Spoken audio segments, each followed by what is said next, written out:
We are live. We are live. We are live. How's everybody doing tonight? So, Have you been on the lake since your last trip? I have not been on the lake since the tournament. Okay. Man, I have been swamped. Yeah. As you know, I told you I had to leave because I had to go do a walkthrough or whatnot. Yeah. Everything got finalized, so Cool. April 15th will be the move date to. It's actually Montgomery. It's got a Montgomery address. Yeah. That's basically the same area, but Yeah. um, Yes. The Conroe's in Montgomery. okay, yeah, the county, but for Yeah. some reason it has this. The Montgomery as a city. Oh, really? Mm-hmm. Huh. That's different. What's up, man? What's up, fellas? How are y'all today? Oh, pretty good. How about yourself? Doing great, man. Doing great. Awesome. Awesome. Where you been, dude? You trying to make all the money. You gotta stop working so much. Woo, but trust me, I've been telling them too. I got the weekend off. I fished this last weekend, man. Got my fix in. Okay. Okay. That'll work. Joey? What's going on? Oh, I What's can't go. up? Another day. Yeah. Man, I tell you what, man. You know, Conroe's been fishing really good, but the last couple cold fronts, them fish didn't like it.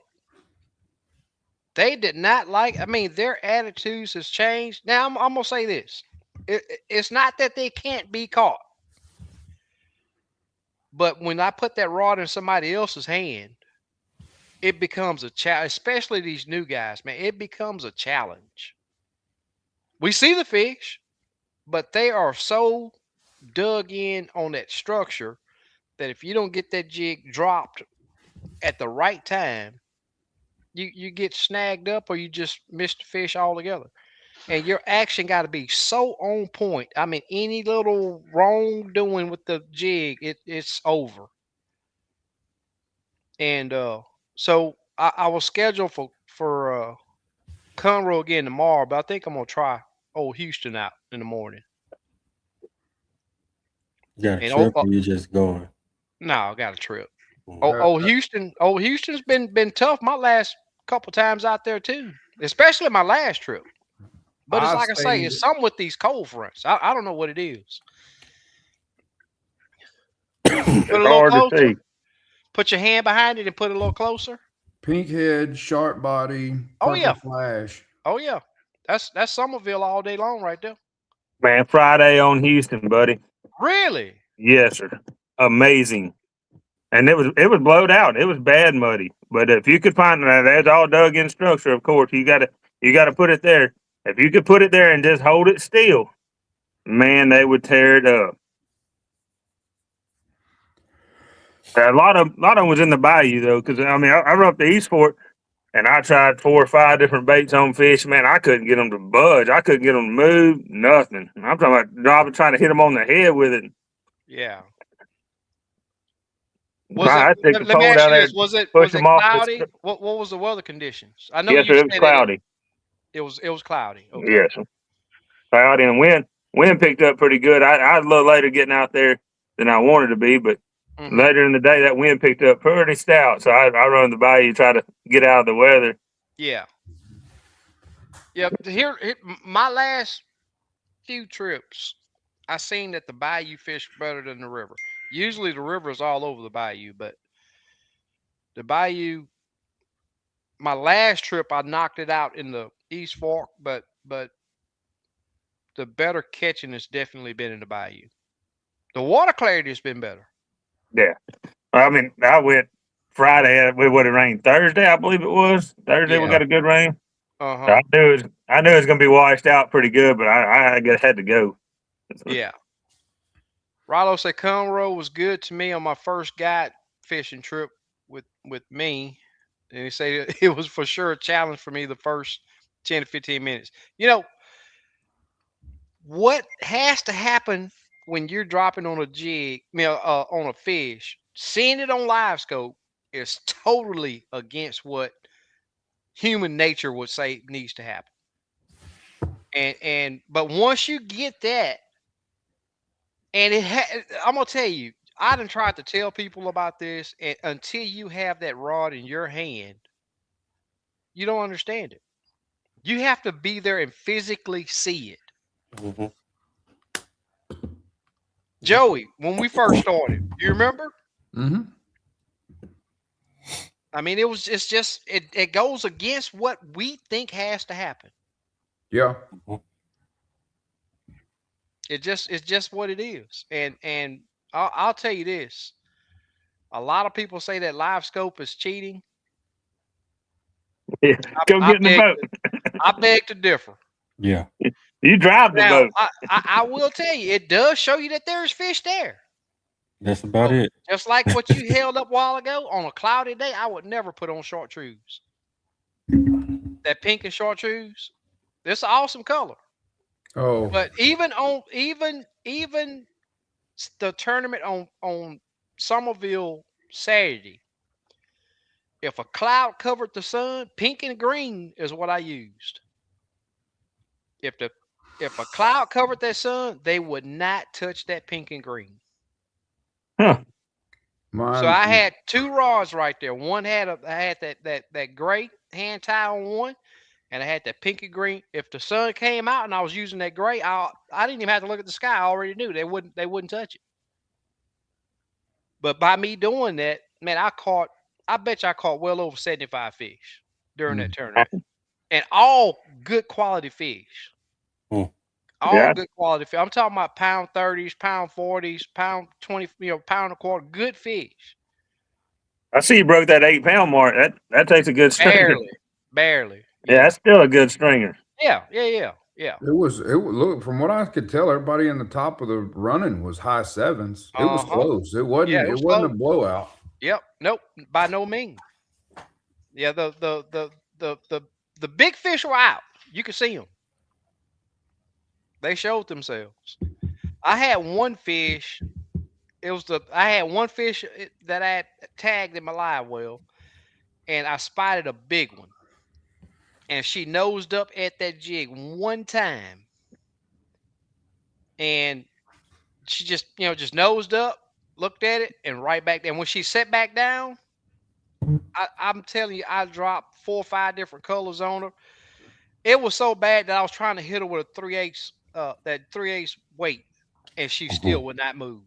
And it was I'm willing to bet was a fish over 2 pounds. Couldn't make her move. She stood up that one time. When she laid back down, she was done. It was so bad that I was giving the jig so much action. It was fish that I didn't even see that were beneath her that were coming up, passing her, and I was catching them. Hmm. Tell me that ain't She crazy. she wasn't gonna do it. She just wasn't gonna do it. I Yeah, bet you I gonna spent make 20 her. minutes on that fish Yeah, because I that's not knew she like was a you. good one. That's not like you.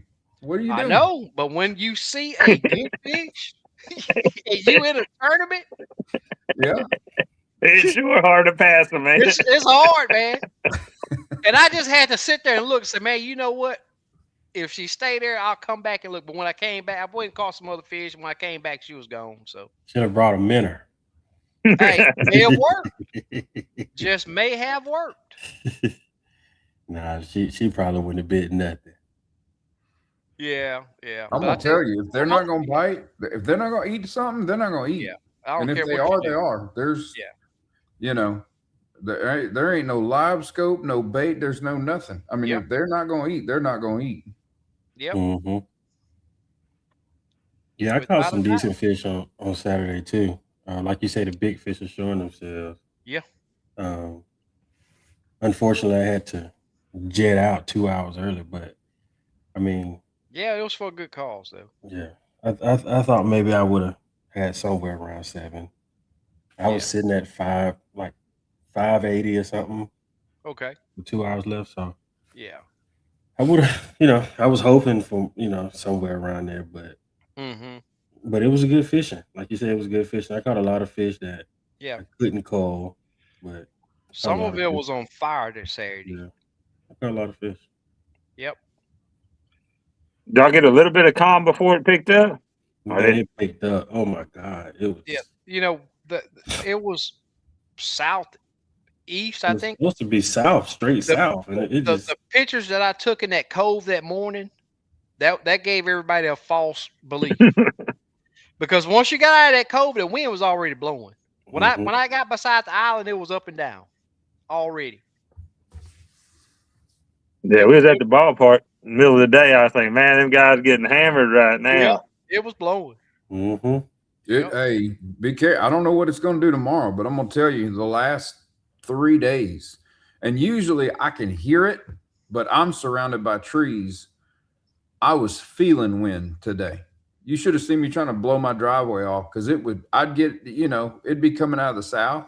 Yeah. And I'd get everything kind of blown, and I'm starting to try to work it, whatever, and it would flip out of the north and blow just as hard. I mean, it's north-south right They now. definitely lied about the wind today. Yeah. They were saying 9 to 10. Nah, that wind was 25, 30. Yep. It was a rough ride on Conroe today. Yeah, 25, 30 all day long. Yes, sir. Easy. I heard it was kind of a tough bite too on Conroe. Yeah, was that two-man Tony that was? Yeah, it was I Tony. knew it was him. I was like, man, I don't want to say it's two-man Tony and it not be him. Yeah, I talked to him earlier. He said he ran into you out there. Yeah, and the crazy thing is that area where we were, the fish really bit where them big rollers was coming around that corner. I mean, if you went in the rollers, them fish didn't want to bite. That's crazy. Yep. I'm telling you, boat control today, man, was whew. And then look, I had to mess with them, right? They yanked the jig from the fish, or they do something towards they missed the fish. All right, just get me back up there to it. It's like, man, we 10 foot from that fish. What you talking about? Just get back to it. I was like, man, I'm gonna give you this foot control, and you deal with this boat control and let me miss some fish like that. 20-mile-an-hour wind, 10 feet away. Yeah, man, it was tough, man. It was tough. You know how long it's gonna take to get back to them? Exactly. And then the wind, this is like Joey was saying, the wind will hit us from this way, and then it comes just the opposite way. I mean, it just, and then you got the big rolling waves coming at you. Yeah, that sounds like a lot of fun to me. Yes, sir. Nah, I'm up here in Colorado. I fly back home tomorrow after my class. Yep. Okay. Yeah, okay. I'm looking at JJ. I'm like, man, you look like you're in a hotel room somewhere. Yeah, I am. No, I flew out Monday. I was supposed to fly out at 4:30, and man, I never got on a plane until midnight. It was crazy. I was in that airport down there from 2 o'clock until. Yeah, I hear the airports are jacked right now. Man, it was the worst I ever seen. I've done a lot of flying, for my company, and man, it's the worst I've seen. Yeah. I'm hoping it's not so bad going back home tomorrow. Yeah. So Rallo asked, what's the best wind direction to fish in our region? In your face and low. 5, be single digit, 5 to 10. Yeah. Yeah, it's probably because it's you hear that saying when the wind's out of the east, fish bite the least, but on Lake Houston, it's always out of the east. It's either consistently, which is rare, out of the east, or it's going to blow out of the east most of the day. I mean, that's just the direction we get, and I still catch fish. Is it better one direction or the other? I don't know if there's much to it around here, but when you're controlling a boat, the best wind direction to fish in is the wind direction when it's pointing right at your face. Yep. Aim right into it. That's another really good tip. That wind's pretty predominantly southeast, or east, southeast, or whatever. So if you're going to a new lake in this region and you're looking for brush piles, look for some protected areas in southeast wind, because everybody that fishes putting them brush piles out, they're trying to have that wind also. Thinking about it too. They thinking about it. Also pay attention to the way the lake is running. Yeah. and you know, match that to the way the wind is blowing, and you'll know which bank to go to. You know. Oh, absolutely. You got a section that you like Not to sure if y'all go, can hear and me. yeah, we can hear you. Was that me that locked up? Okay, you locked up for a second. Yeah. Yeah, I think I'm back. Yeah, you're good. I don't know what happened with that. We actually got a question. That was nice. Yeah. Awesome. Appreciate it. There's Mike. What's going on, my man? You been fishing, ain't seen no report. I thought I saw a report from Mike a couple of days That was ago. yeah, it's a couple of days. I'm talking about today and I want to compare his notes to mine. See if he actually catching fish. Yeah, two man Tony, they was telling me, man, we done threw 30 different color jig combinations. We can't make them bite. Yeah, he that told me black. black and white was what he was having the best luck on. Oh, okay. Okay. Just all black for me. Yeah. Yep. Get it down there in their face. I mean, them jokers are so dug in on that structure now, it's unreal. Yeah. I mean, you know, I hadn't heard, you know, hardly nobody that bankfish post a report because everybody want to bum them about where were they. But I hadn't heard anybody talking about catching fish except for JJ the other week. But since that cold front hit, I hadn't heard nobody talking about catching fish shallow. And one thing that I will say is that since that cold front, before the cold front, I'd rarely catch a black. I mean, a colored up male that will turn colors in the on ice. But now we getting 10, sometimes 12 males in a limit. Deep. And I know that they're not done because the female's still bulging with eggs. Yeah. But I think they've just pushed out. Yeah, let it warm back up. And they'll probably rush back up in there, get her done. That's the ones that got done dirty. They've written women off altogether. I can feel it. Yeah. I can relate. God dang. This time next week, we should all be in the same place, huh? Hey, I'm fishing. I will be fishing on Lake Fork on Tuesday. Hopefully, so will I. I'm hoping to be there Monday. I should be there Wednesday, even if I sleep in my truck. Why you gotta sleep in your truck? I don't have a place until Thursday, but I'm off of work Wednesday, Thursday, and Friday, so I'll figure it out. Maybe I'll just stay out on my boat all night and track them down. Hey, that sounds fun too. That's true. But you can always bring a sleeping bag. Oh, yeah. Hey, my Chevy got some nice, comfortable leather seats. I'm happy with it. Oh, okay. I'm saying, come on over. You know, I got that place over there. They want to monitor how many people you got, but I don't think they're gonna say that. I mean, I already paid for the room, so yeah. It only has 2 beds, so right. Yeah, I figured it out.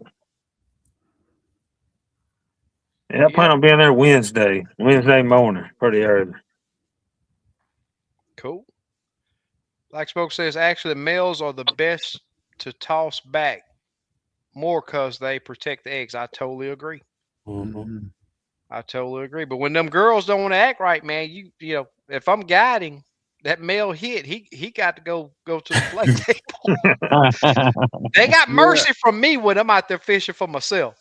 But you're running guide trips, and that's understandable. It's a different deal, then. Me personally, I'm real leery. I don't like to keep fish this time of year. Any of them. Yeah.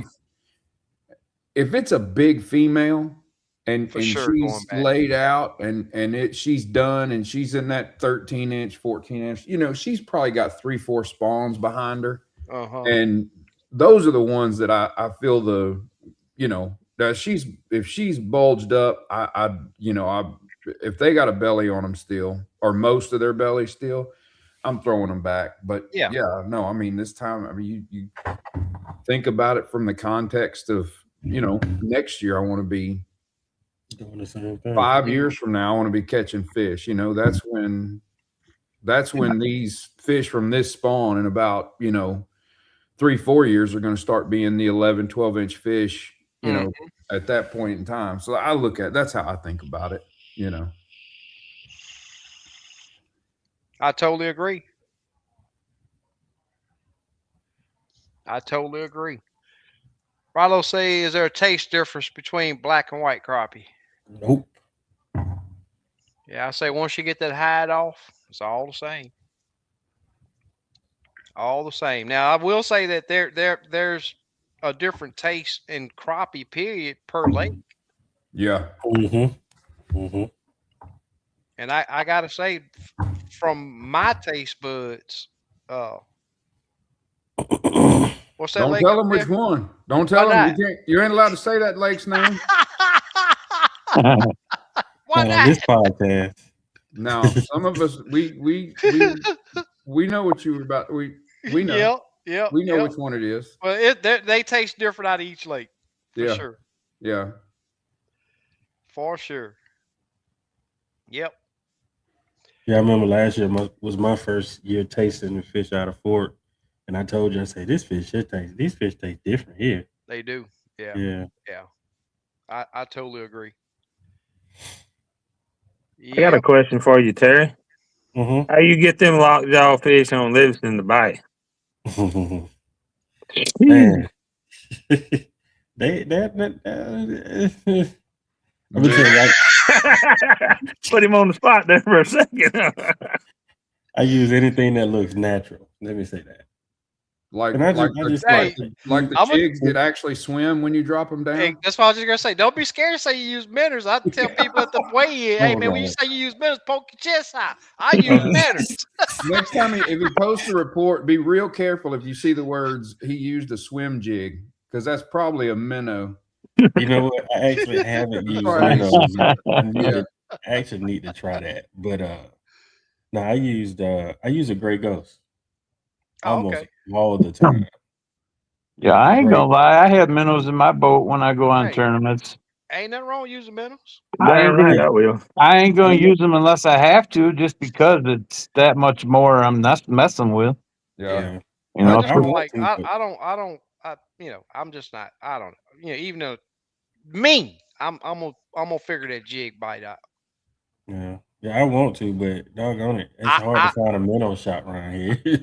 I will say this: Saturday morning, I had it on my mind. Man, I bet you if I put a minnow down there, she would have hit it. But didn't have it.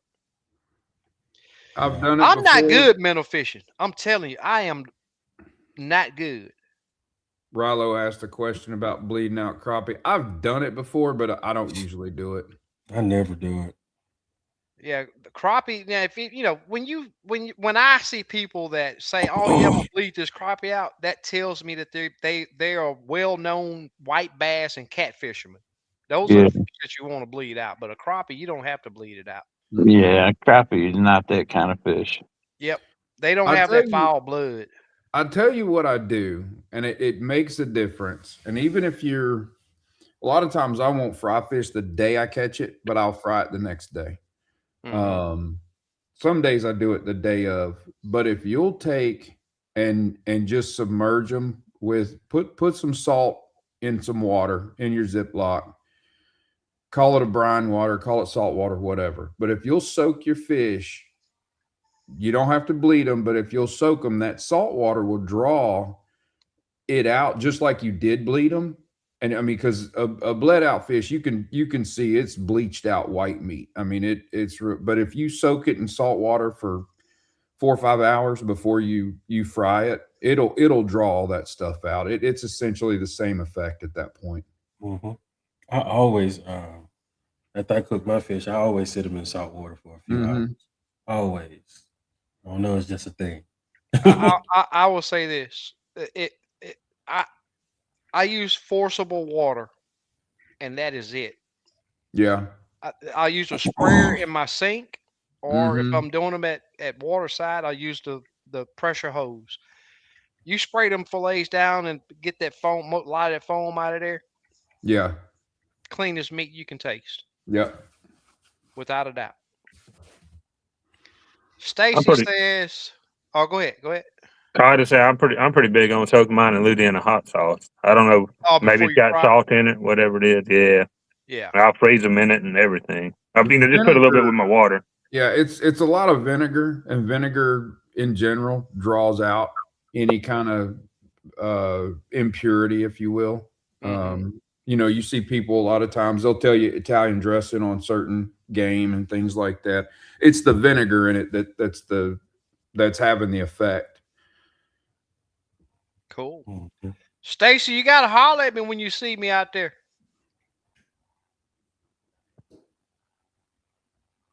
Reggie, where you been, dude? It's been a minute since I've seen you. Yep, without a doubt. Best fish in the lake. Yep. And this, let me say this. I'm listening. Unless you catch a flathead and them doggone fish can battle a crappie to me. What do you mean, as in taste? As in taste? I don't know about that. I ain't never been too big on catfish. You use a Minn Kota trolling motor too, don't you, Terry? It's okay. It's okay. It's okay. You got your live scope on a pole, Terry? Trolling motor. Terry, don't worry. We're trolling motors are like taste buds. Swim jigs, you like and what he's you got like. glitter nibbles, and he ain't telling nobody. I will say this: flathead is a catfish that I consider keeping. All of those stuff, man. Channels, especially channels, for sure, go back. Yeah. I can't stand that yellow meat that they got, and blue. 99.9% of those go back. I may keep one a year. Yeah, flatheads are definitely the best catfish out of the bunch. Yeah, I totally agree. Yeah, I'm finna make a run about 2 more weeks. Let them shad get on the bulkhead. I'm gonna fill that freezer full. Don't worry. Oh, really? Yes, sir. Houston, Lake Houston. Livingston. Livingston. Okay. Yeah. Okay. You can only keep 5 of those, right? In Texas? What? Flathead. How many? Flathead? Yeah. 18 inches long. Yep. Says dealing with Uncle Sam. We all got to, brother. It ain't fun. He gonna get his. First. He gonna get his first. Yep. Every year. Lon the fisherman. Gonna try the salt water. It works. That's cool. JJ. Yes, sir. Telling you, man, it's crazy fishing 30 foot deep. Yeah. I hate it. Especially when it's windy like it's been. Yeah. Hard to get on them and put it right where you need to, for sure. Can't put with no the weight rod and a novice hand. In a novice fisherman's hand. It's tough. Seems like it takes forever for that bait to swing anywhere. Exactly. Oh, I was adding weight today. I'm telling you, we need more weight. Let's put more weight. Everybody won't think that's to make the jig get down faster, but it's not. It's to move it. Yeah. It'll end up behind you. Exactly. Big old bow in your line. Yep. Tell you what, on that big old rod that I'm using now, I got heavier weights on it because you can chase them fish down where they're not, and with the heavier weight, and you can get it right over their face. It's pretty awesome. Yeah. What weight system you use? You use the bobber stoppers? Yeah. I pour my own barrel weights. Okay. And then I think I got 3 different sizes that I pour, and I'll just add an extra one if I need that. Like right now on that 18 footer, I got 2 1/4-ounce sinkers. And then you use a leader? It depends. I mean, if I'm using a smaller weighted jig, I'll use a leader just so it doesn't tangle up with the heavier weight, Yeah. But I haven't been. I've been using a 1/4-ounce jig on that rod, so it's not terrible. Mm-hmm. As far as tangles, for some reason, even though I'm like twice its weight above it, but that quarter ounce drops pretty quick. Yeah. Terry, what's that? What weight system you use? I mostly use split shots, but every now and again I use a tungsten, almost like a bullet style. No tungsten allowed on my boat. I know it. A lot of people are afraid of hitting the screen, but yeah, I think that bullet kind of helps get down there. Really? It pierces the water a little better, in my opinion. How about you, Clint? Yeah, I use the bobber stocks, but I've noticed on them egg weights, I just use whatever.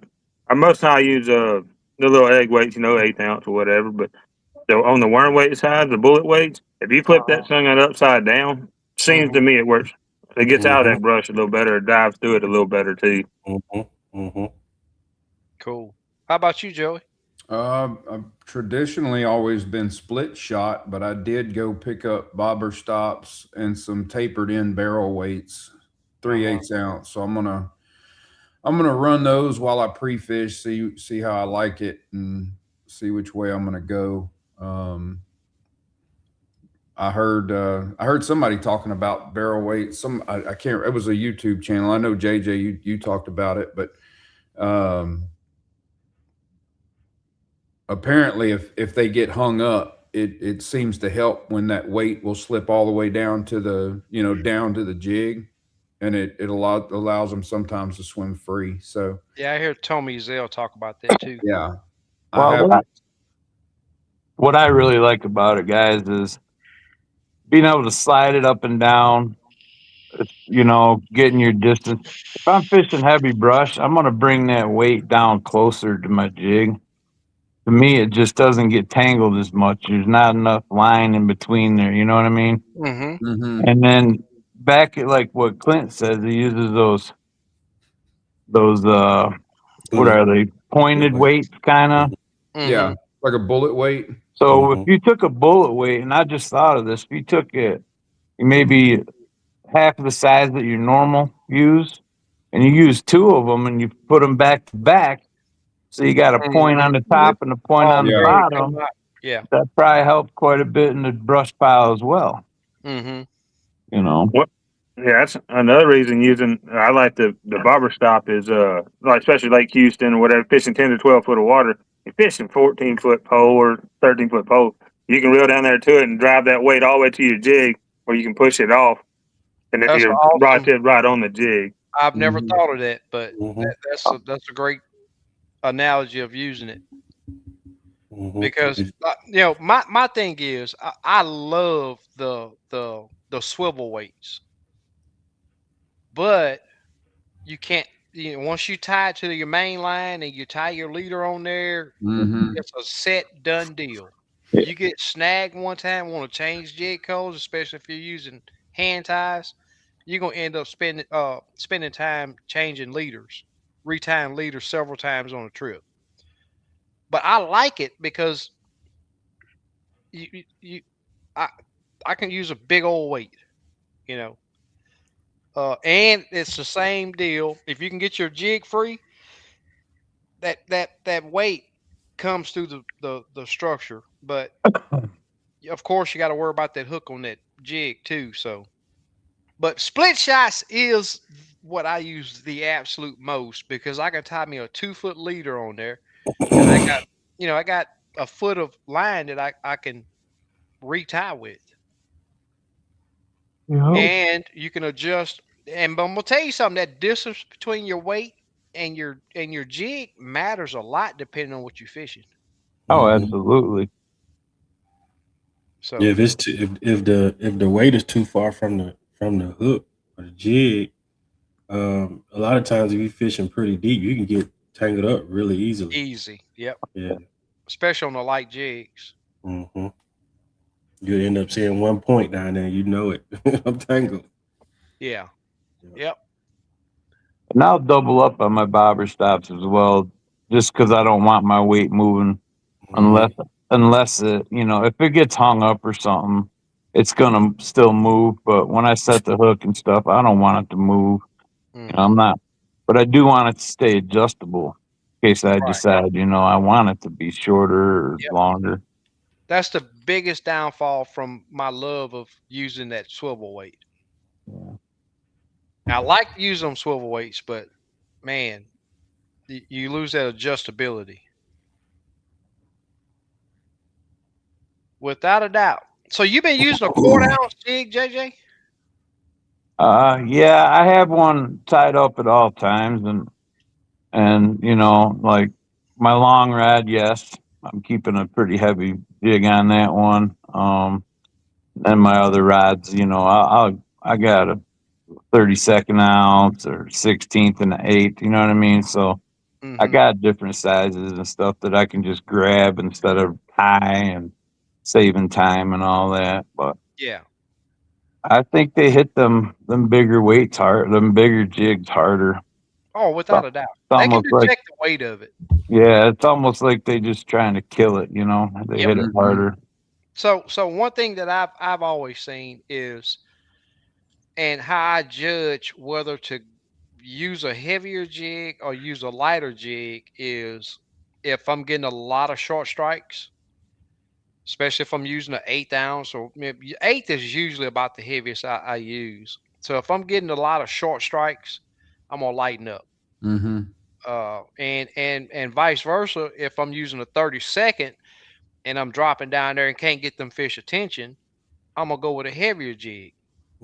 And believe it or not, this is something that I see day in and day out with live scope. Those fish can detect the weight of that jig. I don't know how they do it, whether it's the vibration it gives off or whatever. They can detect the weight of that jig. Sure. Without a doubt, they can.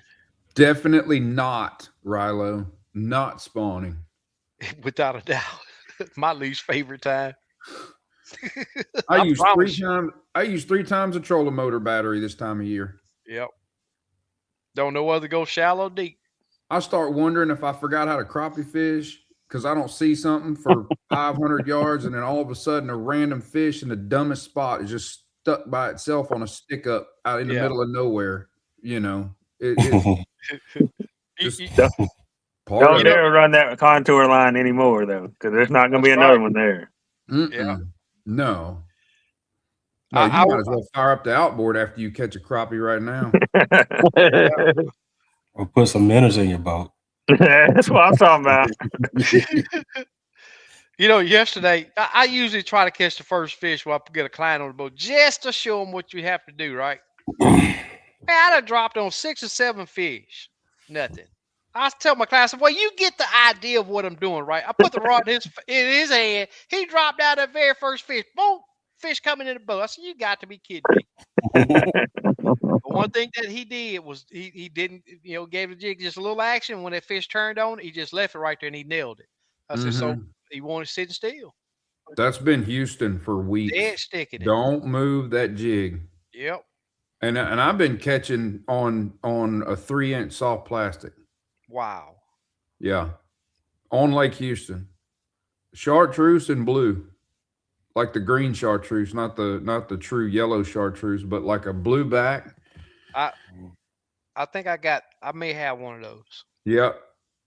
I got that same jig in orange and yellow and blue and green, if you want to call it, green chart. Yeah. Yeah. Drop it down. And I'm talking even little ones come up and inhale it. I mean, they're getting after it. I forgot to mention this too. Is yesterday my client wanted to use his baits, and them big old plastics got the like a squid tail. That's a bunch of them. They all great big old. I mean, it's probably 2.5-inch black chartreuse, and that fish nailed it. And here it is. I'm dropping these little bitty micros. They turn up to it, turn away. I'm like, you got to be kidding me.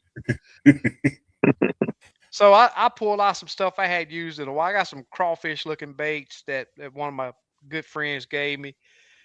And we start with, that's how we put the sack together. Once we figured out that, 25 to 35 foot of water was where the more aggressive fish was. We were using bigger baits. You said crawfish baits? Yeah. Is that code for red? You had to use No, red? absolutely not. It was chartreuse. Absolutely not red. You know what? He did drop a red bait down there, didn't get bit. Did not?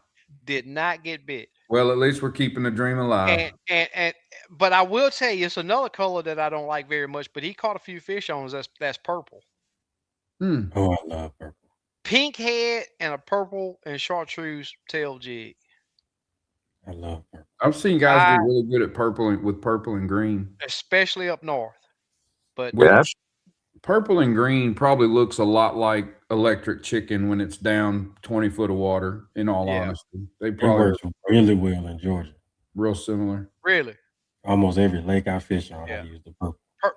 Purple and red, it's just them two colors there, man. I don't, and it could be that I don't have confidence in them, because confidence make a big.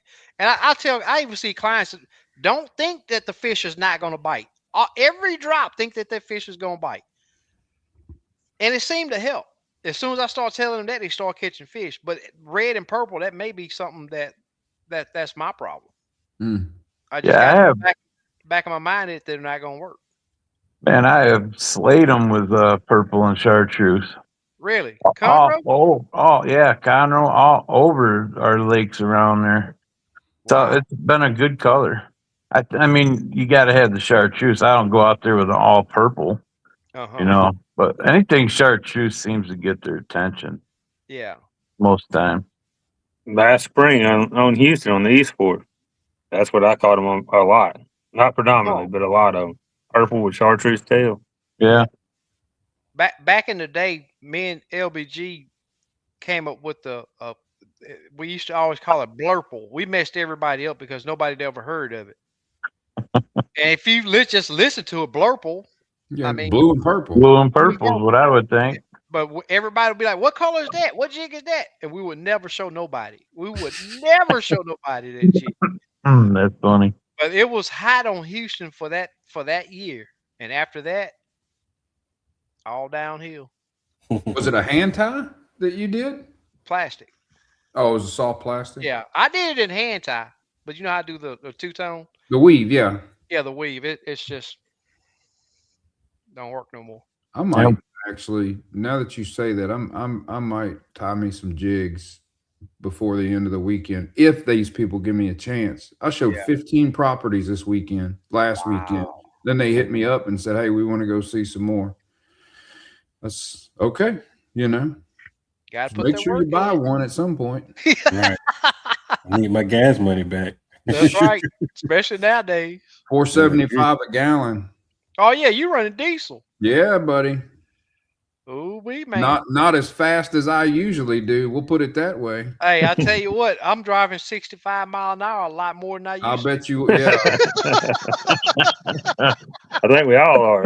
Yeah, we got calmed down real quick. Yes, sir. It ain't no blow no smoke on no vehicle no more. Heck no, man. It costs you $25 to save 5 minutes. I'll take the 5.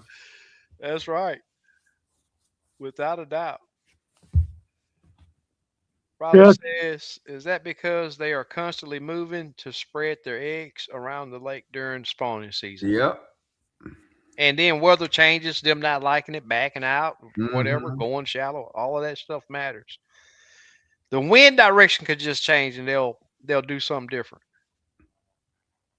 Seems like they're way more active in the spring. They're moving a lot. Oh, yeah. You get in the summertime, you can establish a pattern that works for a couple of weeks, even sometimes. Yeah, they're gonna pretty much do the same thing in the summer and in the winter. Lake Houston, they're antisocial anyway on Lake Houston. You see 2-3 fish on a single pile, and it's like a record. But you can nail down areas. At least if you can run a depth line on Lake Houston and pick them off. If not every pile you come to, every other one, there's going to be something there that you can probably get. Talking about these things being greedy, I pulled up the last time I was out. I had a 9-inch bodyguard shoot out of a pile with a vengeance and hit that 3-inch jig. And when I brought it up, I went to pull my jig out and I looked down in his mouth and it had half a shad sticking out of its throat. That big old yellow tail was like still at his lips. So it had a shad in its throat that it couldn't even swallow. It was so big. It still ate. And it still ate that jig, that That's big crazy. old 3-inch jig. Yeah. Yeah. So you needed help pushing that shad down. Yep. Yep. Yeah, I had a big fish once. I think it was probably 260, 250. And it had a shad sticking out of its mouth. So I pulled that shad out. I wanted to see how long it was. That shad was like 6 to 7 inches long. yeah. Amazing them fish. I mean, bass anglers catch crappie on spinner baits and stuff. They'll hit big baits, you know. They'll eat big stuff. Hey, I'm gonna tell y'all something that's really funny, right? So you know I lunch at 8:30 when I'm fishing Conroe most of the time. So I filleted the fish today, and got where my clients were gone. I'm sitting there cleaning up my boat, getting my boat tore down. It's this pontoon boat pulled up. It had a couple kids on it and a few older gentlemen on it. So they pull up top to the bulkhead, and one of the kids he jumped out of the boat with his rod and reel. Right, I said, "Man, I remember doing that." I was never ready to stop fishing. Right. Yeah. So everybody be getting loaded up. I'm still casting. So I tossed the carcasses in the water. Right. He hooked into the water. He thought he caught the fish. He got it up. You should have seen the look on that little kid's face. He was like, "What is this?" Oh man, that's funny. Man, I about rolled on the floor laughing, on the ground over there laughing. I said, "This dude here, he wanted to catch him a fish bad." Yeah, buddy. Yeah, we didn't talk, but I could see the expression on his face. It was like, "What happened to this fish? Is it spring or fall? That's the question, Wayne. Or winter? Oh, we got to throw winter in there. And this weekend, you got to throw the middle of the summer in there. It's going to be 90 degrees. 90 degrees this weekend. It's going to be nice up on Fork next week, though. I was about to ask you guys if you looked at the weather because I know it's going to be low 80s. I seen a little bit earlier. It looked like it was going to rain a couple of them days, but I was hoping that'd push on through. It rained a little bit last year, I believe. I remember correct. It did. It stormed. A couple storms blew in. I'm talking about bad storms. Yeah, it pushed me off the water one evening, I remember. Yep. Yeah, it'll be fun. I'm looking forward to it. Boy, I sure hope that wind will lay a little bit, though. Yeah. Past couple of days, or since this last cold front, Conroe gets choppy so this morning the wind wasn't really bad, but that lake was so chopped it was unreal. There's a lot of boat traffic. It was not a lot of boat traffic. Huh. Now when they got later and it warmed up, because it was kind of cool this morning out there. Yeah. I think there may have been 2 trailers besides mine in the parking lot. But after it warmed up, they start buzzing around. I don't see any rain on Fork next week. Yeah, I think a couple of them days will be pretty windy, though. And it is going to get up warm again Thursday and then cool back off on Friday, like dry fronts. Yeah. Saturday is going to be 50 in the morning and 70 by the afternoon. It's going to be nice. But that wind. Friday's got a 36-mile-an-hour gust. Yeah, there's gonna be a couple of days I've seen, but you can't trust them. I mean, just like yesterday, they're saying it's gonna be, 9 to 10 on Conroe today, but it's 2025. Yeah, no doubt. Yep.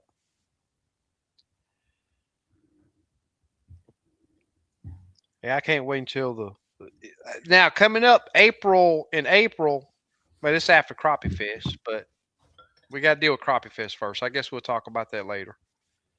We're gonna have a weekend where we'll have the Houston area crappie tournament on a Saturday, and then they're gonna have the Somerville tournament on a Sunday. I don't know how many people gonna make it, but I'm gonna for sure try. That's gonna be a fun weekend. For sure. Well, I'm gonna sure try. I'm Already planning marked it on the calendar. I'm planning on when I go to Houston County. I'm planning on just driving to Somerville, spending the night on Somerville. right. I'll be there. 2 day tournament or 2 days of tournaments. Will they rent little cabins out there, SK? Yeah, they just got. I just get the ones. It's a room with a bed in it. Kind of like up on Limestone. Now, yeah, you got to walk to the restroom. Yep, exactly. Yeah. But Limestone's a lot nicer. But it's Yeah. cheap. Ones on Somerville are really cheap. That mean they sleep. That's all you need. That's it. Yeah. And if you one of those that got to wake up in the night to go use the restroom, they got some that got restrooms and stove and all of those stuff. But I think they're like, I don't know, 120 a night or something. But I just get the cheap one. Oh, right at 100. I don't know. I've never slept in the bigger ones that they got over there. Yep, that West Coast is the new North. I remember when I was young, the cold fronts came from up north. They come from the west now. All of them. Yeah, you got me too, Joey. That darn got to get a cable. My blue net cable is 6 foot, I guess, what it comes factory with a GLS 10 box. I need about 7 foot. You know what that means? You got to buy a 20-footer. Yeah. Another 6. You can get a barrel connector. Yeah, you can. Exactly. Yep. If you get a barrel, but here's the deal: that 20-foot cable is cheaper than a 6-footer and a splicer. I was looking at it. I was like, well, it's I think it's $39 for a 6 foot, and then $14 for a connector. Well, then and then I got to splice in the cable versus $59 for a 20-footer, and then no splice. You run the whole thing. Yeah. Straight. Yeah, I thought about that after the fact. Yeah, that's just weird. I looked at every other way I could do it without that, but it is what it is. That's what they say. They're going to get their money. There you go. And they're going to keep getting it. Yep. Somerville is where we were talking about that got the cabins up there. Mm-hmm. Lake Somerville. It's been fishing really good, too. I'm excited to cast to something next week. Yeah. Oh, Saturday is only supposed to be 5 to 10 mile an hour winds. Yeah, it's supposed to be decent. That's gonna be really good. It's gonna be 71 degrees. Well, they've already had 100 boats register, so it's probably gonna be over double that. Oh yeah. Plus you got a high school bass tournament going on that I know of. Where? On Fort Saturday. Really? Yeah. Yeah, I brought it up to Jerry and Travis's attention on their live last week because I saw them talking about one of the other sites or something was talking about the high school tournament. They were needing chauffeurs or something like that, or captains. Mm-hmm. Oh, okay.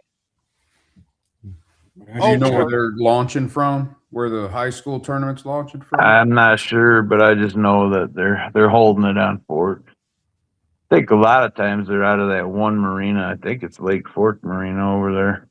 Mm-hmm. Well, Lake Fork's not one you go blazing down anyway, right? No, if you do, you're asking for trouble. Some people will. Not this guy. I've been on it quite a bit, and I know it pretty well. You want to stay in them boat lanes, but them boat lanes ain't always safe either. So that's right. You need to be careful. So the camp is Overlook Marina on Lake Somerville. Overlook Marina. Y'all need to take a page out of Rilo's book and ask these questions. Yeah. People in the chat. Always nice. Always nice. What pound line you guys use? I'm a 10-pound guy. Braid? 10-pound braid, 8-pound leader. On your jigging rod or casting? On my jigging rod. On my casting rod, I like to use a jig head that's heavily painted because I like to use straight braid. Your minnows swim around real good with that combination? That's set up? Okay. As long as you got a slip cork above it, you know. Yeah. I'm using 15 to 20-pound braid on my long poles. My casting pole, I'm using 4-pound mono. Wow. I'm running 6-pound fluoro on my jigging pole. On your jigging pole? Yes, sir. Straight fluorocarbon. Straight fluoro. 6-pound. Yep. Wow. Man. I know it's a little dangerous, but I got a theory behind it. Fish, huh? What's that? You net all your fish, huh? What's the theory? Don't be talking about you got no theory. Don't tell us. Well, my theory is, I mean, what's you going to do if that you drop down on that fish, and then he doesn't nose to it or whatever? Or your reaction is downsize or to get clear, especially them clear water lakes, to downsize and get clear. Well, my theory is I'm going to start there. I don't want to miss that 1 or 2 fish to get to that point. Same thing when I like to start with a small bait. I like to start 32nd ounce.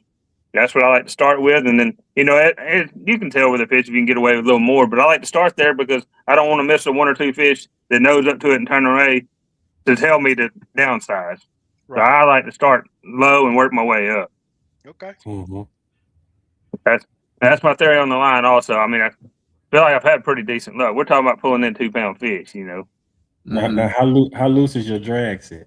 Loose, because I have a horrible hook set. Okay. There we go. Yeah. Your drag screams, huh? Yes. Okay. I do feel some slippage in that hook set, but I can't back off of it. I got a hook that I don't know, I get excited with it. I'm with you on that too. I use 20-pound braid to a 12-pound leader and pray for anything under 10 inches that hits because I send it to the stratosphere. There ain't no drag. You're going a rocket launch. The drag is the fish getting drugged through the water and through the air because I'm coming up with it. But I cast 4-pound mono. Wow. I play around with 4-pound, and I got one reel that I play around with 8-pound mono. But my main 2 casting reels, I do 10-pound braid, and I use the same setup as you on the long rods, 20-pound braid to 12-pound mono. Well, I can't say that I originated the design. I stole it from somebody. What? You. What you talking about? The 20-pound with a 12-pound mono. Oh yeah. Oh, you using P-line? Yeah. P-line is a great line. Yeah, that's a good line. Yeah, that's he uses the P-line fluorocarbon. Yeah, that's it right there. I'm fixing to restring up for next week. Okay. So. Oh, you even fish 6-pound during the tournament? Yes, sir. Okay. Hey, take a walk on the wild side. One of these days, we're gonna hear it weighing. If I'd have been using braid, he wouldn't have broke off. But I have a problem with braid tangling the end of your pole, and I can't stand that. It drives me absolutely nuts. It takes getting used to. That's why I don't cast braid. That one reason right there. because if I cast braid, I cast one time and I detangle for 30 minutes. And I don't even cast. It just gets whipped around. That daggone mad braid do pretty good though. Yeah, but I don't. I'm way too jerky and sporadic, and I can't. Especially if I see fish on my screen, I get excited like a 10-year-old, and then all bets are off. Color gain and color limit depends on the brightness of the sun, the stain of the water. Well, he's on Conroe, so you don't deal with a lot of nasty water. Yeah. It's if you ask me, 25 is a great starting point, but it's not a set and forget. And on the color gain, I definitely bump it up as it gets brighter. The sun the sky gets brighter. But 25 on both is a good starting point, especially if you're going to do some morning fishing. Which setting do you adjust the most? Gain. Forward. Obviously. It's a setting. Unit's looking. Yeah. as in visibility and your but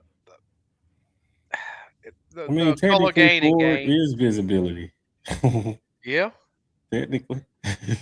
but my color gain and my gain, and it's pretty much as it, if you start out early in the morning, they're gonna run it down. It's no different than, if it's grainy, turn it down. If you can't see it, turn it up. Now, I'm going to say this because a lot of people may take what I'm saying by if you can't see it, turn it up the wrong way. I'm not saying if you can't see your jig, because if you can't see your jig, just about 112% of the time, you're not going to have your jig in the cone. Mm-hmm. Yeah. I said 112% of the time. Or it's going to be on the bottom or in the brush pile. Yeah. I'm saying as in seeing the structure, the fish, and if you got your jig in the cone, which is the most important to see it, then you can turn it up a little bit. Mm-hmm.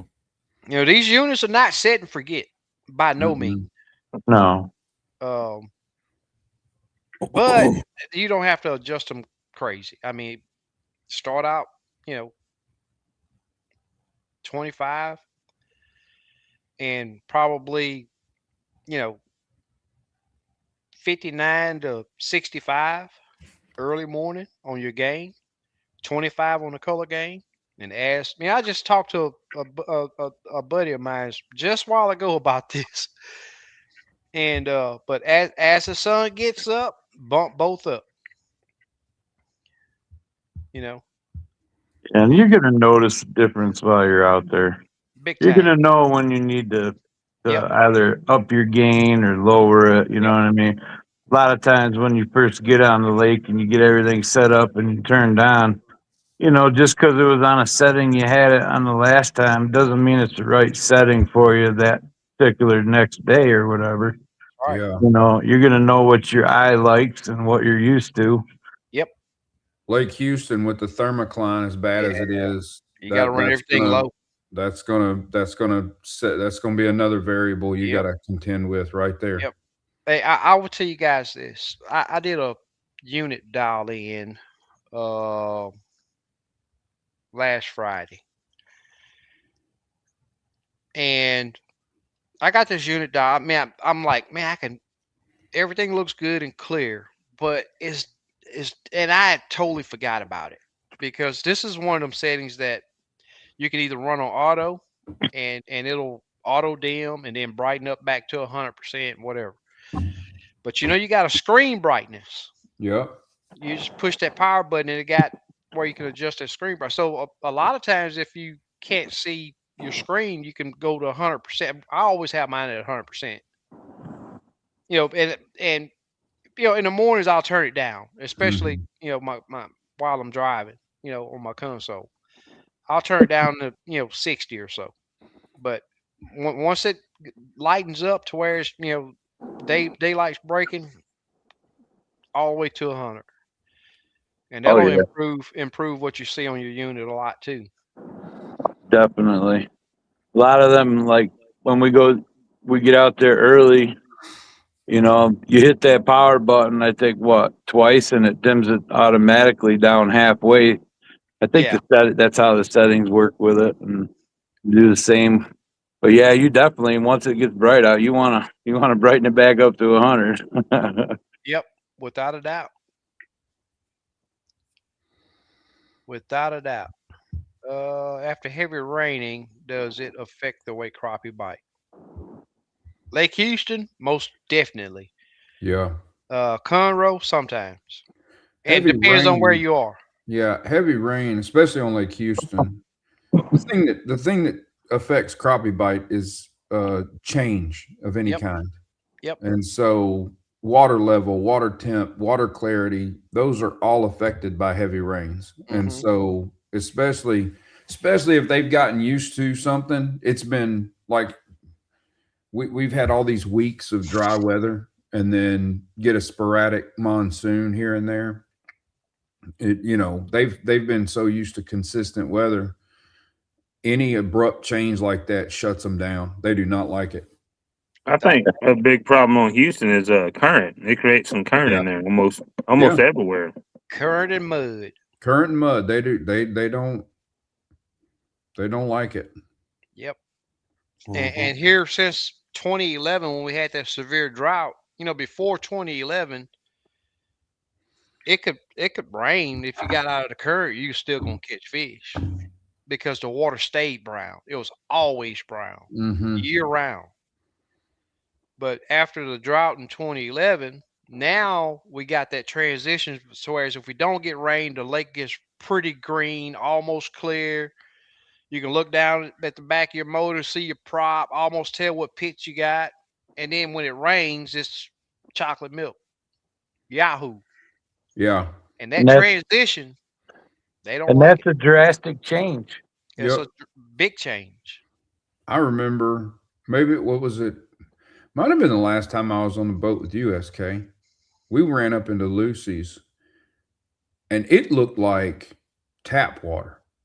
It was crystal clear water. I mean, it was, as they say, gin clear. I've never seen anything associated with Lake Houston look like that. And I mean, it was clear, 5-foot visibility in Lucy's Bayou. Like you could see your jig fall a long way. Wasn't a fish one to be found in that clear water, but it was super clear water. It used to get pretty clear, pretty regular until they put that canal in there. Now it seems like it muddies up a lot faster.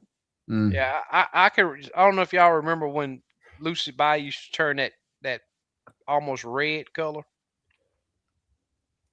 It used to be almost red, fall, winter, from all of the leaves. The fishing that orange jig back then. There was one called Joe Dirt. It was brown. Them jigs back then but you never see that lake turn that color anymore. No. It wasn't. I mean, it was. I say red, but it was still clear. But it was a tainted looking color. It's like pine, the pine needles and leaves and all that stain the water. It's almost a dark tea color, in other words. But you never see it like that no more. I hadn't seen it in a while, but I know, iced tea. And them fish used to back then when that color, you knew that they was in that bayou and could catch them good. But now, I mean, it's just you don't see it. Blue and white. Blue and white's the color on a fork, y'all. I'm giving y'all a tip right now. Okay. I got blue and white. Try it out when you're up there. Cool. I've always had it work really well for me. Yeah. I mean, they're pretty aggressive up there anyway, but you know what? Last year. Last year I did my best on pink and blue. Yeah. Mine came on white. Really? All white. The whole weekend. I fished blue and white myself. That's crazy. I'm gonna use solid. Talk about it. I'm gonna use solid red. I can't go there. I'll try the blue and white. I can't do the red. I threw that out there to bust on you. That's all. Well, I'm sure looking forward to the fish. Awesome color. Blue and white is a great color. You know, I don't even think I have any red material for hand ties or anything. I've never used red. Yeah. Only TMT. I got some. Tony gave me some hand ties that I got red and silver on them, and you know what? I don't think I've ever tied one on. Dang. My mom's uncle, my great uncle, swears, and he's fished Livingston forever, but he swears there's times a year where black, red, and chartreuse combo is the only thing to fish. Yeah, on Lake Livingston. Or orange, black, and short. Yep, red, black, and short. I know people that use that red, black, and short. Mm-hmm. Red. Now I'm gonna tell you, red head, chartreuse body, short tail works great. You know, when it comes to that red body, I can't do it. It don't work for me. When I was growing up in upstate New York, and I'd fish for smallmouth bass, red was a killer color for them fish. Wow. And you think, crappie are the same family as bass. You think that would trigger them as well. There was something about that red that really triggered those smallmouths. I'll be dang. Yeah. Well, crawfish probably. Yeah. I imagine certain times of the year, though, it probably worked for them, right? Yeah. Presentation. I'm just a firm believer in presentation and without a doubt. And size. Mm-hmm. Color does make a difference. We've all seen it. Sometimes it doesn't matter what you throw at them. Yeah. Yes, sir. I seem to find that pattern pretty regular. Yes, sir. But that challenge, like we've always said, man, that challenge is why we love it and why we do it. Figuring them out from day to day. If it was easy, it wouldn't be fun. That's right. Yep. Rilo, I know some people that do really well using shad for crappie, but I've never have. It's what they eat. I mean, it is what they eat. That's what they eat. I mean, that is their primary food source. Mm-hmm. I'll tell you what, I came up through a school of shad with my jig once and hooked one. Shad? Yeah, and I got it on video. It's on one of my videos out there. I was fishing some, I think there were some Christmas trees someone put out there. Yeah. And I come up through this ball of shad, reeling it up pretty quickly, and I hooked one. I'm like, oh, look at this. Yeah. So I rehooked it, kind of right on that jig, right through the mouth like I would a minnow. I dropped that sucker down there, boy. It didn't, man, I had a crappie smash it right off the bat. I was like, man, but I know keeping them things alive ain't no fun. Oh, it ain't easy. No. Speaking of shad, I'll tell you what, I hadn't been anywhere on Lake Hunter. I can't say that these big old balls of creel or small fish is shad.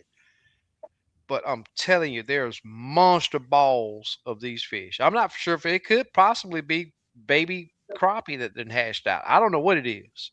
But they are absolutely everywhere. Yeah, it could be. We know. I swear, early February, there's already in the creeks. I know they will. Yeah, without a doubt.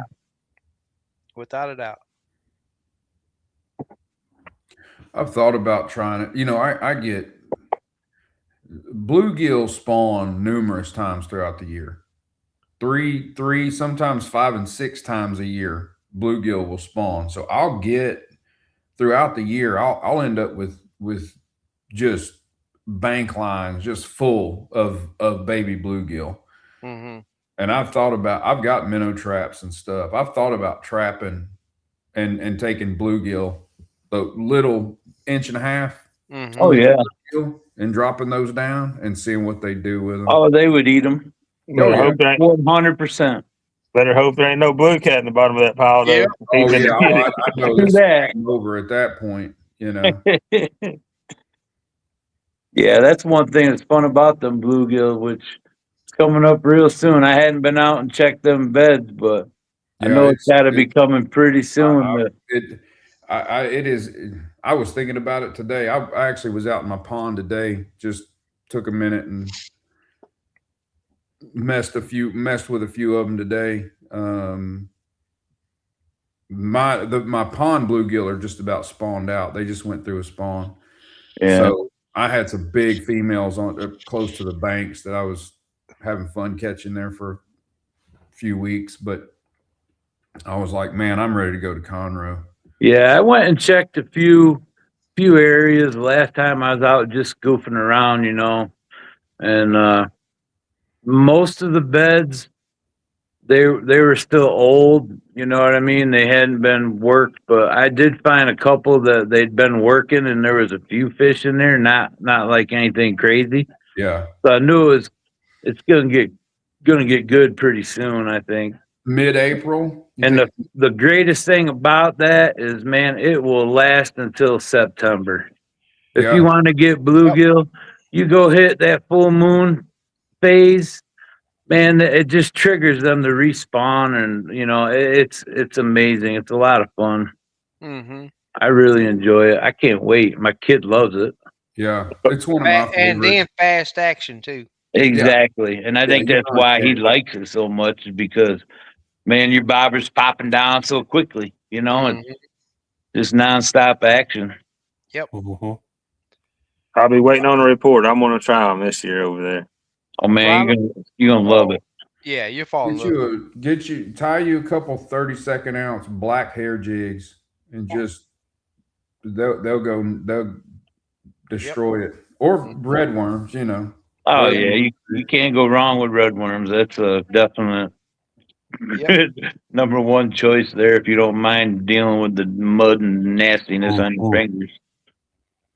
Yep. Call it getting that dirt under your nails. That's right.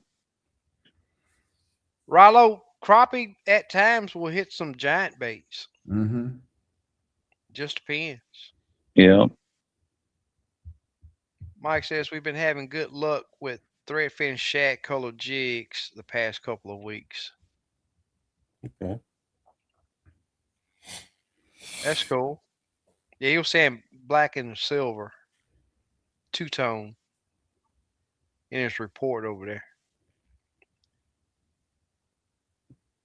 Do you guys prefer to eat blue? Man, I'm gonna tell you now, I could take either. They're both great.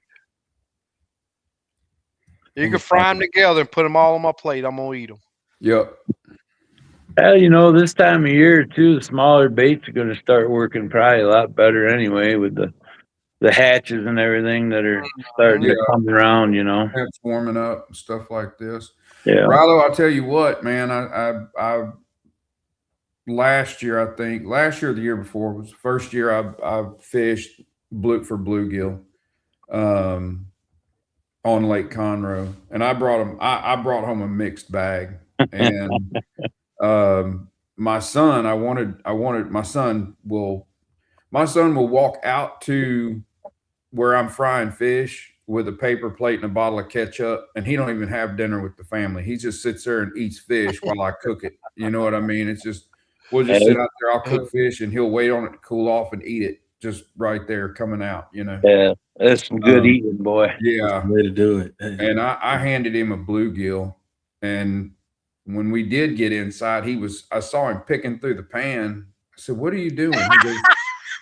He goes, I figured I'd leave the crappie to you. You guys have that boy was going to take and eat the bluegill. And he's like, y'all can have the crappie. I'll just eat the bluegill tonight. I said, get your hands out of it. You better save some of that for everybody. So I will tell you,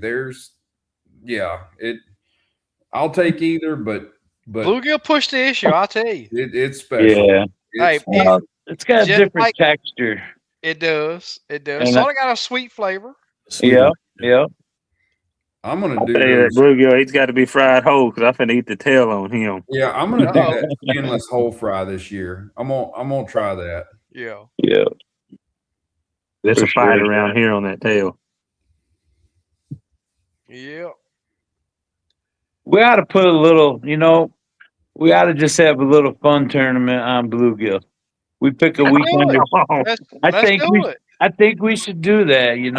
Let's do it. That'd be fun. That would be a lot of fun. I don't know how it would work, or we'd have to put some thought into it. But I don't even know how you'd get your scale to mount it. I mean, how do you put the? It won't fit in his mouth. yeah, Yeah. I just don't know. But I mean, it would be. You're gonna have to base it off his forehead. That's what you're gonna have to look at. Yeah. Right. We'll have to come up with something though, for sure, because I think that would be a lot of fun. A change It of would be a pace, lot of fun. Yep. and then it might draw some other people too if we put it out there. You never know, because a lot of people like it. I think it will because it. You can use perspective mode.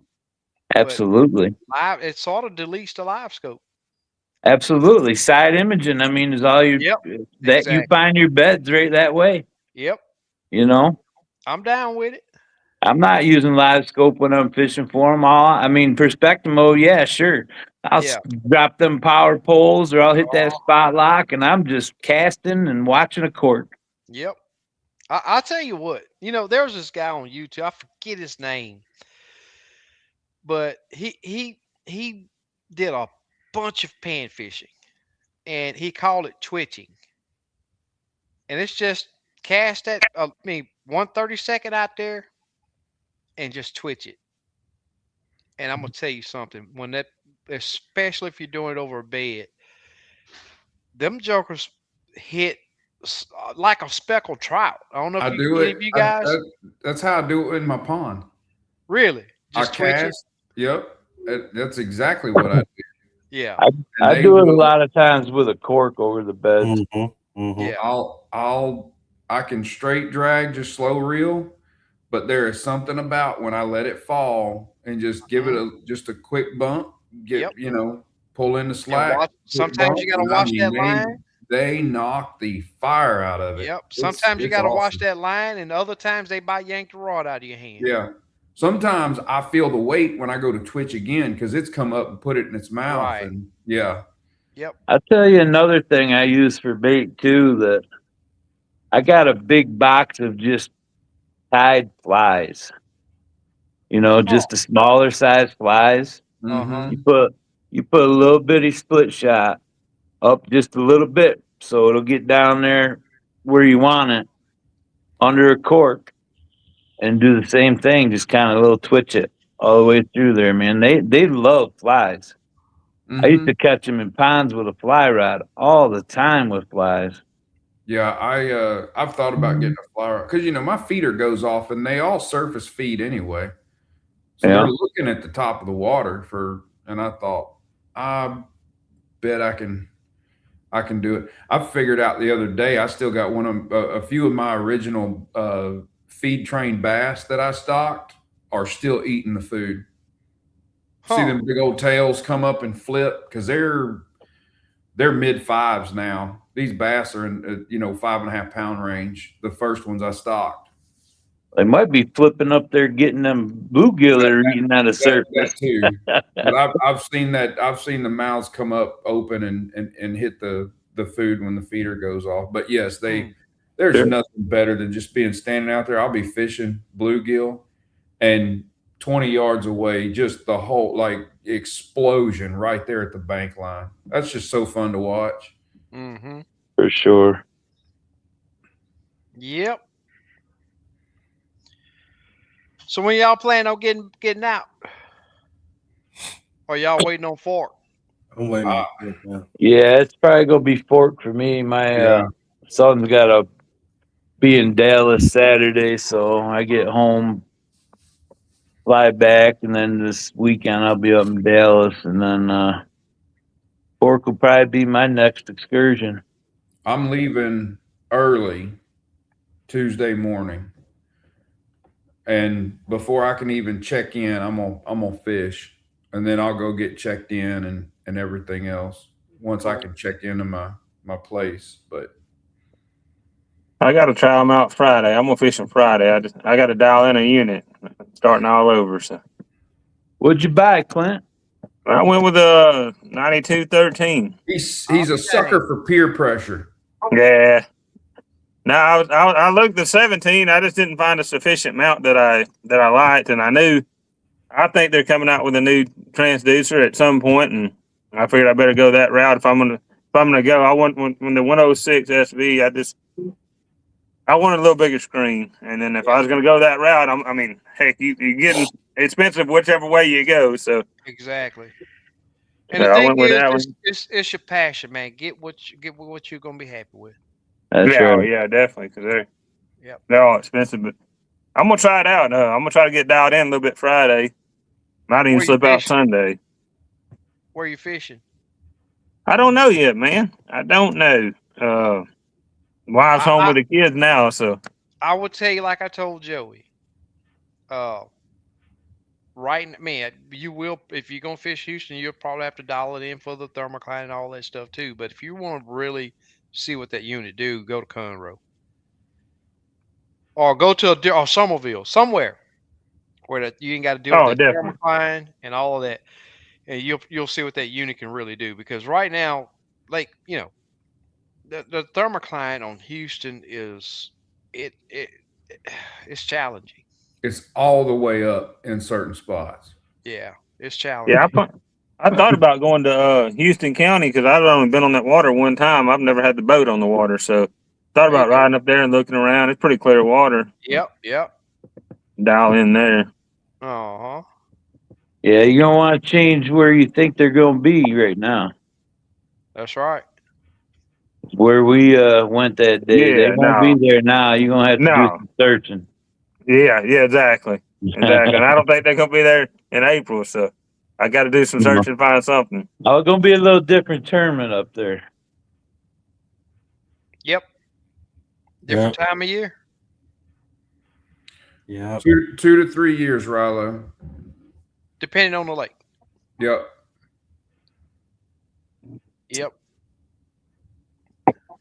It's amazing how fast they can grow.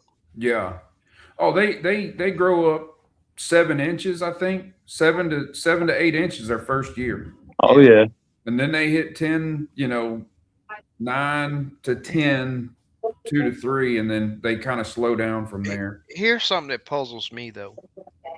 I'm talking a couple weeks ago, maybe a week ago. Caught a crappie that was about 4 inches long. When was it born? That same year.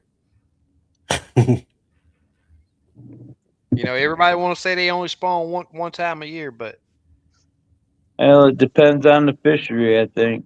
Yeah. That too. Yeah. I mean, if they sense that they need to, I think they will. Yeah.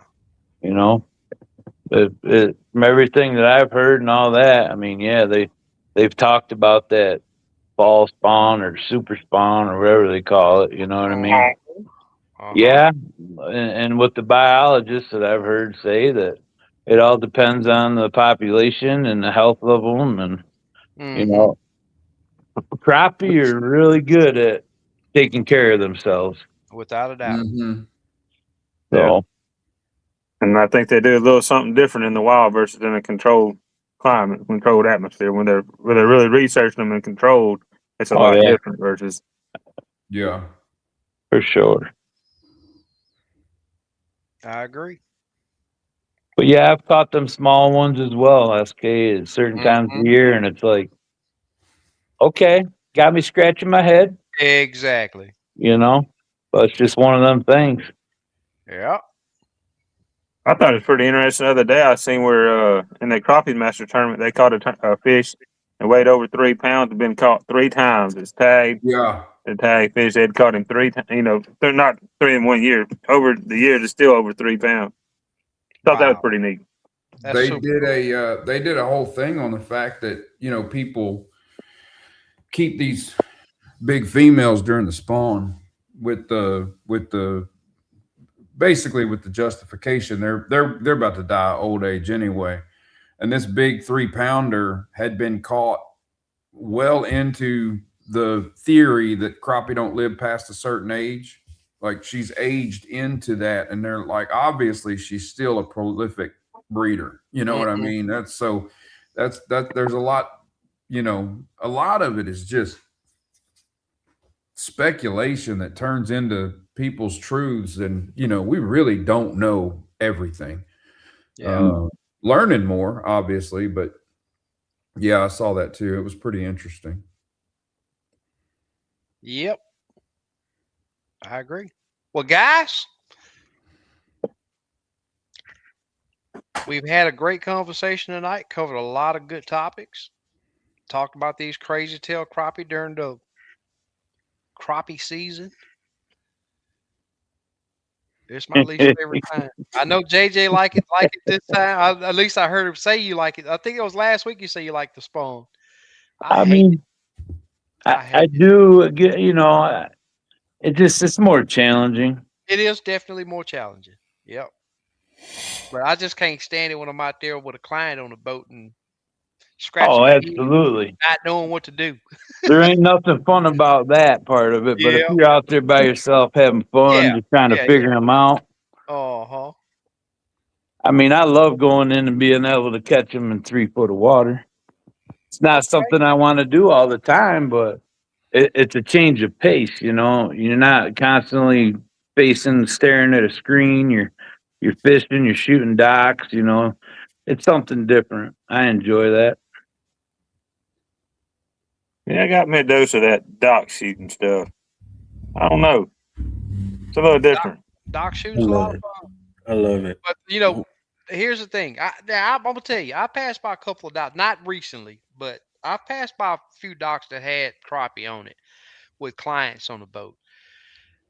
My question is, hey, have you ever shot docks? If they say no, if they say I've pitched for bass under them, we gone. I'm not getting ready to teach a person how to dock shoot. Yeah. It's not gonna happen. Yeah, I mean, I'm gonna stick to my normal. When I got clients, you know what I mean? What works, and because you're always taking a chance anyway. If you're going into the shallows and all that, it's more time out there. Yep. So I'm gonna stick to. If I got clients, I'm sticking to what I know. Put some fish in the boat quickly. Right. The best way, so they have a good time catching fish, and I'm not going to be out there. And I understand what you're saying. I mean, yeah, it is the toughest time of year to be consistent. Right. Because the fish aren't consistent. They're not stacked up. They're all over. So, but. Yes, sir. Hey, Ryan, man, I really do appreciate it, man. You've participated in this live asking questions more than just about anybody, and we've been doing these lives a long time. It makes it very enjoyable on this end when you get without a doubt. Yeah, we absolutely love to answer questions if we can. Yep. Right. Gives us something to talk about, and then at the same time, I get to listen to everybody else's reply, and I can learn. That's what I'm trying to do every chance. Without a doubt. Without a doubt. Nobody knows it all. You got to be, and I'm gonna tell you this: you have to stay open-minded. I don't care who you are. Yeah. I don't care who, especially dealing with these daggone crappie. You have to be open-minded. Well, guys, I really do appreciate y'all coming on, and I appreciate everybody over in the chat. If y'all don't have anything else, and if you may ask, do you have anything else? Just looking forward to seeing you guys all up on Lake Fork. Yep. Gonna be we'll fun. Get together, cook some fish, do whatever, hang out. We're gonna do it. So I'm looking forward to it, guys. Don't forget that sauce. Don't forget it. Oh, I'm gonna have it. Hey, I just made something else different that I'm gonna bring too. Not seasoning, but it's gonna be something that go with it. Go with the fish. And I bring the fryer and the grease. Cool. That'll work. That'll I'll work. bring an appetite. Y'all tell me what to bring. I'll bring it. Whatever you want to bring. What do you eat with your fish? That's what you bring. All right, sounds good to me. I got hush puppies. That's my opinion. Hey, hush I'll bring hush puppies and French fries. I'm thinking I'm gonna bring my little 10-quart fry pot too. Cool. I know we're gonna have something, but Clint and I are roommating up on Fork, so cool. If maybe I don't know if we end up keeping a few fish during every pre-fish day, and that's what we eat all week, I'm not going to complain about that whatsoever. I'm going to. Well, I tell you what, if I can catch some pre-fishing, we're going to eat some pre-fishing. That's right. And we know Clint, he's going to drop on every fish he sees. Even if it look like a catfish. At least try to give me 4 or 5 for dinner. That's right. Yep. No doubt. Right on. Well, guys, I appreciate y'all coming on. Appreciate everybody over in the chat. And as we say always, we'll see y'all next week. Same time, same flavor. Peace. Later, y'all. Later. Later.